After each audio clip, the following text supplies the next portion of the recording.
లోక్సభ ఎన్నికల వేళ మహారాష్ట్రలో కొత్త పొత్తులు పొడుస్తున్నాయి. బీజేపీ శివసేన కూటమిలోకి ఎంఎన్ఎస్ అధినేత రాజ్ ఠాక్రే వెళ్తారని తెలుస్తోంది.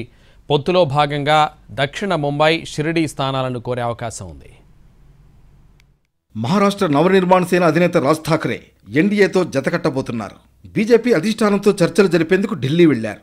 ఇప్పటికే deputy CM Devendra Fadnavis, Maharashtra BJP అధ్యక్షుడు చంద్రశేఖర్ బావన్కులే అక్కడ ఉన్నారు. వీరితో కలిసి బీజేపీ హైకమాండ్తో పొత్తుపై చర్చలు జరుపుతారు. లోక్సభ ఎన్నికలకు ముందు బీజేపీ శివసేన కూటమిలో ఎంఎన్ఎస్ చేరనున్నట్లు పార్టీ వర్గాలు తెలిపాయి. ఫైనల్ టాక్స్ కోసమే రాజ్ ఠాక్రే ఢిల్లీ వెళ్లారంటున్నాయి. 2 లోక్సభ నియోజకవర్గాలను రాజ్ ఠాక్రే కోరుతున్నారు. దక్షిణ ముంబైతో పాటు షిరిడీ స్థానాలను ఆశిస్తున్నారు. మరోవైపు ఉద్ధవ్ ఠాక్రేకు రాజ్ ఠాక్రే బంధువు. వీరి మధ్య చాలా కాలంగా సత్సంబంధాలు లేవు. ఉద్ధవ్ ఠాక్రే శివసేనకు చెందిన ఒక వర్గానికి సారథ్యం వహిస్తుండగా మరో వర్గానికి ముఖ్యమంత్రి ఏక్నాథ్ షిండే నేతృత్వం వహిస్తున్నారు. ముఖ్యమంత్రి ఏక్నాథ్ షిండే నేతృత్వంలోని వర్గమే అసలైన శివసేన అని మహారాష్ట్ర అసెంబ్లీ స్పీకర్ రాహుల్ నార్వేకర్ జనవరిలో స్పష్టం చేశారు. 2022లో ఏక్నాథ్ షిండే నేతృత్వంలోని తిరుగుబాటు తర్వాత శివసేన 2 వర్గాలుగా విడిపోయింది.